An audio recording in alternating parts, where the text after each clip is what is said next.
they would be almost defenseless. In the eyes of developing countries, these powers are formidable forces that are difficult to challenge. For instance, France, as one of the 5 permanent members of the UN Security Council, still has numerous influence in Africa, where it has a high degree of say, and no one dares to resist easily. But in the eyes of the Chinese people, it seems that France is just so.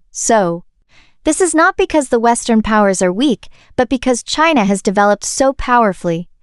Take the Russia-Ukraine conflict as an example. After the conflict broke out, both Russia and Ukraine faced a shortage of artillery shells.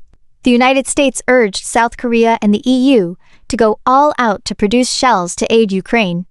Logically, with the support of Western powers, Ukraine should have an ample supply of shells.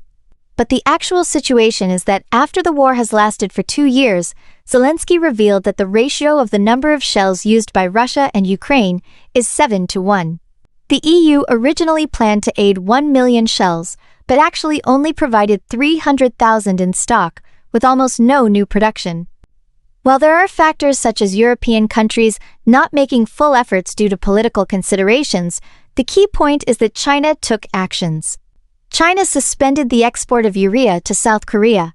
South Korea imports 97.6% of its urea from China, and without the supply of urea, South Korea almost loses the source of synthetic ammonia, which is one of the raw materials for manufacturing shells. This ban has almost made South Korea lose its shell production capacity. In the case of Europe, China stopped the export of nitrocellulose. Nitrocellulose is a necessity for the production of gunpowder, and China's production accounts for 70% of the global total. After losing the supply from China, the nitrocellulose in Europe is in short supply even for daily production, let alone for the production of gunpowder. With just these 2 bans, China has almost paralyzed the gunpowder and shell production capacity of Western powers, and this is just a small manifestation of China's strength. In 2023, China's manufacturing GDP accounted for 35% of the global total. The sum of the 2nd to 10th ranked Western powers combined is still less than that of China. In terms of steel production, which is essential for manufacturing aircraft, tanks, firearms, and bullets, China's production capacity accounts for 54% of the global total.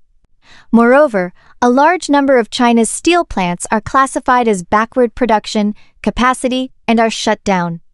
This proportion is only limited by the global digestion capacity, not the limit of China's production capacity.